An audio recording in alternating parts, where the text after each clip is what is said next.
In the last video, I teased about the emergence of the new counterculture, a movement that humanity has begun to reject the current cultural landscape and is going in the opposite direction. This will be a big claim you're about to hear, but the new counterculture has already begun and is about to shift the entire modern society. Culture is a thing that humanity at a specific period has created to form a collective identity within society. Speaking of modern culture on the mass scale, what do you think of? Music made of synthetic and electronic sounds with repeated beat and rhythm, whose lyrics lead to nothing but cheap sex and surface-level appeal. Standards in daily life that go into hyper-individualization, clinging to comfort and casualness more as a new form of religion. Romance between human beings that turns into a dopamine gamified system of notification popping or swiping left or right. The list goes on and on. These are examples of modern mass culture that makes plenty of human beings feel something is missing and seek something that was once glorified in the past. A high standard in presenting oneself, not because of insecurity or neediness, but a level of self-respect that one has within. A genuine connection that does not rely on casual text or external appearance lating, but a blend of charisma, character, and substance, and a deep appreciation for specific culture, a way of life that is present in the moment, not only for a vanity show for recording on one Instagram story to show others. Cultural aspects that somewhat lean toward the past, reminiscent of the elegance of the 20th century. Now, if you're not familiar with my content or the internet landscape or classical virtues such as sartorial style, classic masculinity, or vintage ideologies like past philosophy or cinema, you'll probably think those ideas of craving for polishness, elegance, and in-depth cultural flair are just my assumptions with no proof. But I want you to consider this. On Instagram, there are hundreds or thousands of accounts with 10 to 100,000 followers that advocate the image and aesthetic of the bygone era, either real-life figures, digital publications, or AI-based generations. On YouTube, the empirical proof here is the massive audience of Gen Z by James Lawley,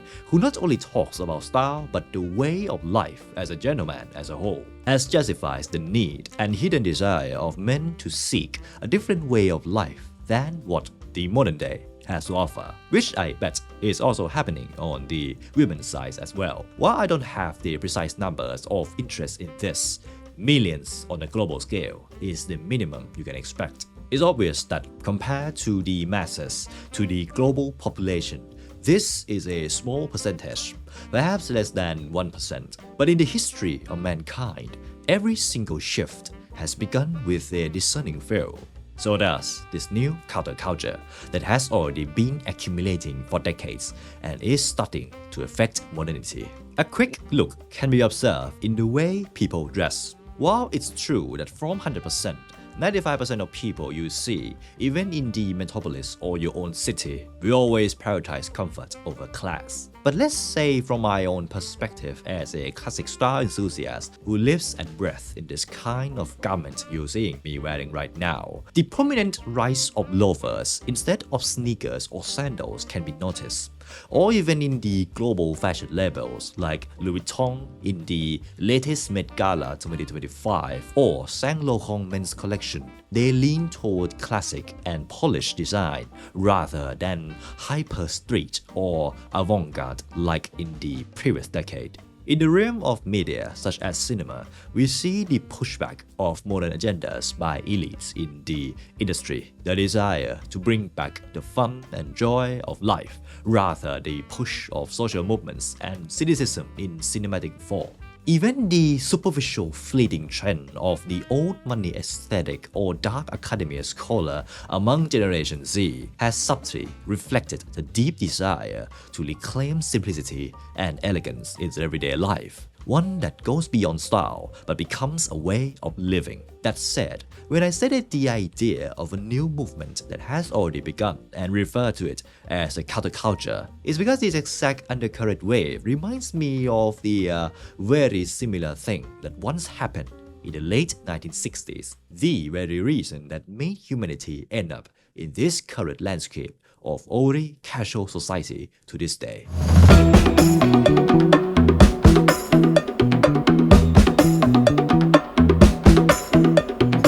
Human is a creature that always seeks comfort by nature. When the weather is too hot, you crave an AC. When the weather is too cold, you look for a heater. The thing is, the craving for comfort does not just play a role on the physical level, but on a mental level also. In the history of mankind, there were countless shifts within society that successfully broke down tradition and norms, usually rigid structures, and turned them into more relaxed ones. For example, the emergence of black tie as a staple of evening wear during the early to mid-20th century. If you look through a modern perspective, black tie or tuxedo is an extremely formal garment, usually reserved for sacred occasions such as high society galas or a middle to upper class wedding with a discerning host. But some of you probably also know that black tie in the late 19th to early 20th century was considered a relaxed form of evening wear because at that time, white tie ensembles, the combination of tailcoat, white low-cut waistcoat, and white cotton piqué bow tie were the expected form of cultural appropriation when it came to evening attire. Now, what I want to suggest here is that since humans are comfort-seeking creatures by nature, when you combine this with external reinforcement and youthful rebellion, this is the equation that created one of the most critical societal shifts in the modern period, the counterculture of the late 1960s. Speaking of this movement, there are tons of documentaries covering what really happened in great detail, but for our matter of interest, I will focus on the rejection of polishness, elegance, and traditional virtues that people in the early to mid-20th century held on to, and how youth decided to counter them. Just as with any other major societal shift, this counterculture began in the United States of America, the major power hand in the post-war era. Speaking of the post-war era, while different places would certainly have different opinions and statements of their own, for the US, optimism is the best word to describe it. As a major player in ending World War II, they had increased their power in shaping the global narrative, all of which was reflected in the subculture of those times. So thus, when the counterculture began to hit in the global scale.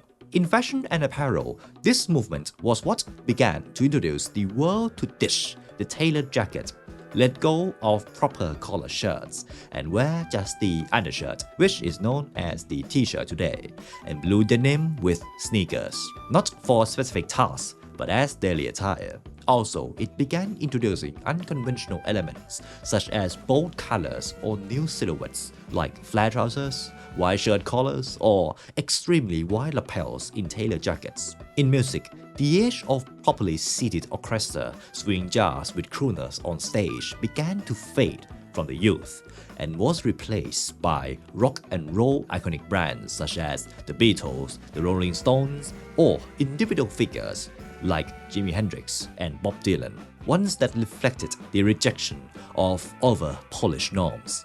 In cinema, the mid to late 1960s marked the end of Golden Age Hollywood, and New Hollywood was born, one that rejected elegance, glamour, and aspiration, and then introduced reality, grit, and rebellious anti-heroes icons like James Dean, Marlon Brando, Paul Newman, and Steve McQueen. In societal movement themselves, the empirical evidence includes protests against the Vietnam War, the liberation movements for racial and sexual equality, and the embrace of a carefree lifestyle that rejected capitalism. These are significant factors that led to the idea of traditional rejection, one that ditched elegance and class from society. While the actual events of the counterculture in the 1960s spanned around half a decade, starting in the mid-60s, peaking in the late 60s and beginning to settle in the 1970s. The uprising of young people during this era, now known as the baby boomers, has continuously affected the postmodern world to this very moment.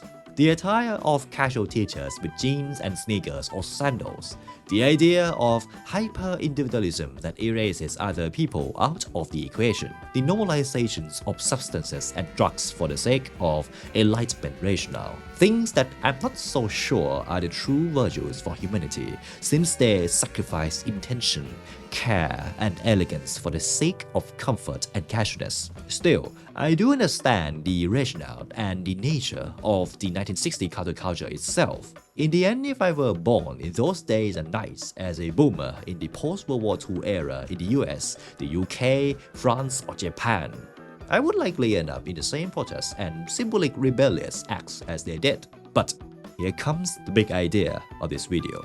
We learn from history that we do not learn from history. George Wilhelm Friedrich Hegel that said, humans are predictable as long as our biology has not changed at the molecular level. Think of it like this. Why does the economy, the system of money that has existed with human civilization from the days of rock and fire to crypto assets, still crash again and again? Because of the nature of greed, of emotion over rationality, the psychological nature that drives the decision of the masses. When you look through this lens at the counterculture in the 1960s, what you see is a rejection of authority, which always occurs in youth, and the search for identity amidst the old world norms that act as the conformist force, giving birth to numerous subculture that rejected tradition. Gentlemen, the key words here are rejection, liberation, and non-conformist against the norm. Now, if I ask you to list today's societal norms using those same words, what would they be? Overly casual in every aspect of life, from daily activities to the way people dress. The digital everything world that strips away genuine experience and human connection. The convenience mindset that expects everything to be fast, on demand, and easy to obtain. While the majority of the global population is still not aware of these norms as a problem in their lives, the discerning ones like you and me, we both know that this is not the great life we were meant to live. So, allow me to give you a vivid, optimistic perspective of this newly emerging counterculture. Of what can you expect to experience?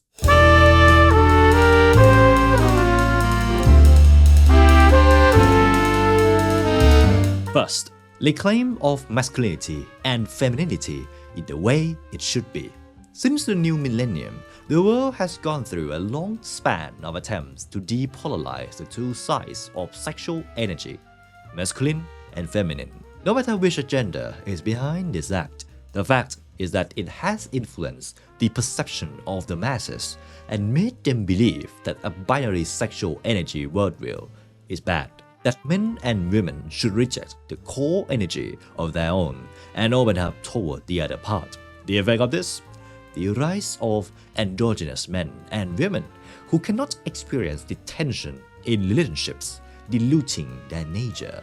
And I firmly believe that this phenomenon is the major factor that leads to dissatisfaction in life for both men and women. That's why in the past half a decade, you could see the emergence of ideologies in the form of the red pill alpha male. These attempts are the byproducts of suppressing the raw energy too much and expressing it in an assertive, aggressive way. Ones that give a light of hope to lost modern men about reclaiming their nature, but also dismiss the idea of incorporating refinement into it. Because when you look toward the archetype of this masculinity movement's so-called red pill, what you will see is a man with a hyper-aesthetic physique full of aggressive gestures who speaks loudly and harshly while projecting the activities of gaining power, dominance, and control. Sure, it reflects the raw energy of masculinity, but it lacks polish and refinement. That is when the rise of the term gentleman entered the space, giving men the idea of sculpting that raw energy into a civilized, manneristic, and graceful way. This kind of refined sexual energy is what you can expect to return in the near future, as not only men begin to discover and adopt this, but on the women's side as well. there is a cultivation of the beauty of classical femininity without seeing it as a weak trait, the one that modern agenda try to make them believe. Second is the incorporation of elegance on a daily basis. Gentlemen, this term elegance is probably the most cliched in the realm of fashion and beauty as part of sales copy, projected through simplicity of design, aesthetic, and high-quality materials to craft the garment. But this term elegance, when you look deeply into it, reflects more than the simplicity of aesthetic. It's a state of mind, a way of life that prioritizes the graceful way of living. One that requires men and women to know themselves, to have high standards, and to put others beyond their own interests. This can be seen through an act of deliberately dressing for one's own standard, through refined taste and personal flair in classic style. A day in a life where one's take full control of it, having purpose and intention in every single activity that leads to fulfillment and sophistication in a simple manner.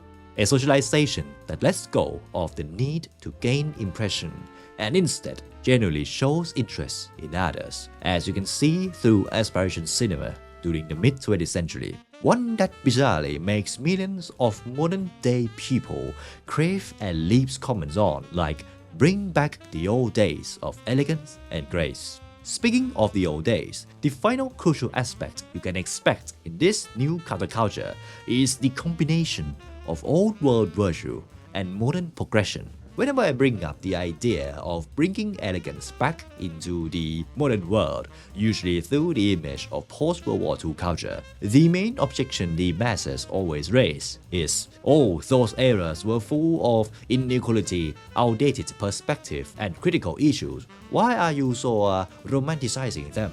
I once offered my counter-argument and framework to tackle this objection in my Substack post from publication The Renaissance Flâneur. But to be precise, I think that humans are educated creatures who have the ability to dissect the good from the bad, the aspirational from the undesirable. So my big idea is this: if the mid-century landscape combined both good and bad traits in life, then why don't you just gather what's considered great and let go of the unvirtuous past that should remain in the past? My prediction for this new counterculture is that we are not going back to the early to mid-20th century. In the end, the rigid societal norms that once limited human freedom should remain as history lessons that never need to return. But what we, as a society, will move toward is a blend of old world virtues like integrity, grace, elegance, and class, with modern progression such as the freedom to live one's life. When one can fully see through the landscape of the past and present with a lens of deconstruction in a constructive way, it will give them a whole new paradigm of what life could be. In this overly casual landscape that only a discerning few like us are aware of, this undercurrent of chains gives you an unexplored way of life to tap into, one that is not willing to settle for low standards, one that embraces and refines the core nature of masculinity, one that is able to enjoy presence and sophistication in daily life, and one that was once glorified in the name of a gentleman. In these nights and days, where this term is no longer limited to birthright, but is reserved for any man who possesses strong will and a mind that aspires to excellence, then this is the best time for you to experience and take advantage of becoming and being a gentleman.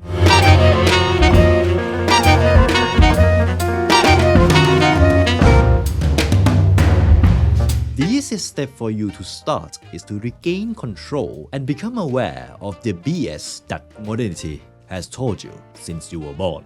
The core reason why less than 1% of the global population has not yet started on the path of noble being is because they still obey and are lured by the lies of modernity, the distractions they gave to people's minds to keep them in control.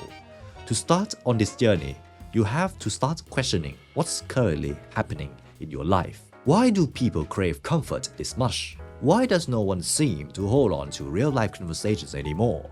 Why do most of them not know what they want in life? If you would be a real seeker after truth, It is necessary that at least once in your life, you doubt as far as possible all things. René Descartes. That prompt from Descartes is a great catalyst for you to experience the state of discomfort. The thing is, when you gain a wider perspective in life, the most crucial next step is to use that enlightened mind to craft the one you are fully in control to live in. This is the art that every iconic gentleman you know mastered and used to create the man we now know them as. One name I mentioned in almost every video is Archibald Alexander Rich, or as we know him, Cary Grant. Here are the reasons why Archie Rich is my all-time prime example of the idea that a gentleman is a choice and a crafted narrative, not a birthright dictation.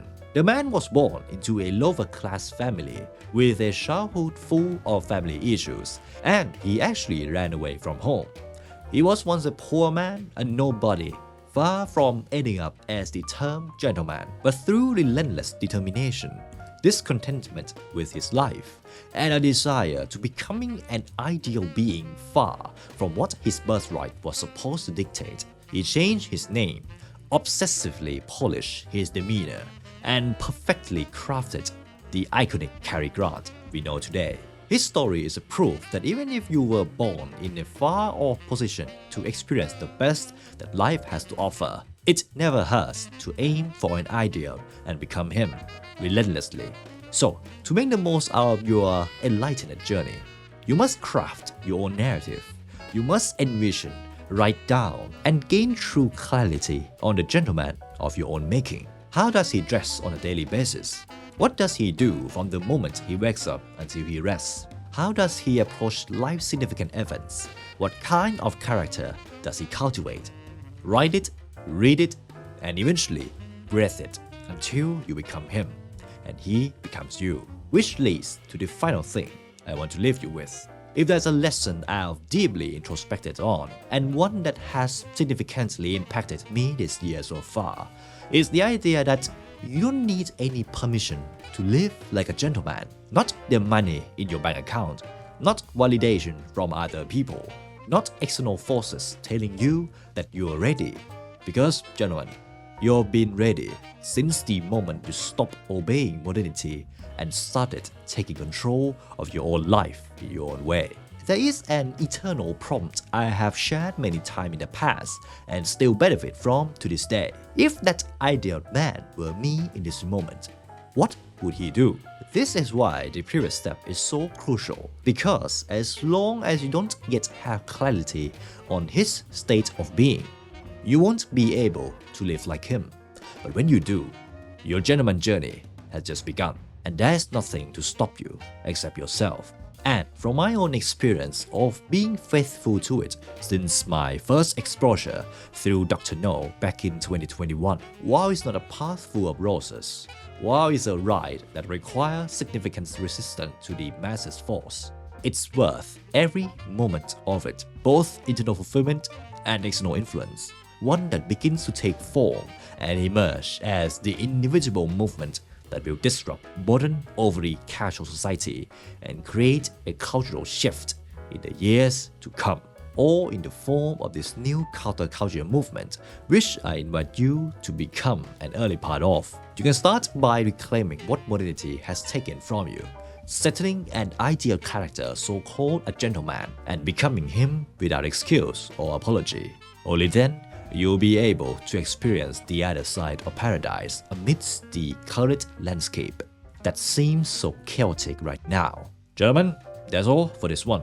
If you want the further insights and information on the classical virtues that won't be published anywhere else, not even in this channel, you can check out my Substack publication, The Renaissance Flâneur, link in the description. For now, I wish you to have a great day, and as ever, I hope to see you again in the next one.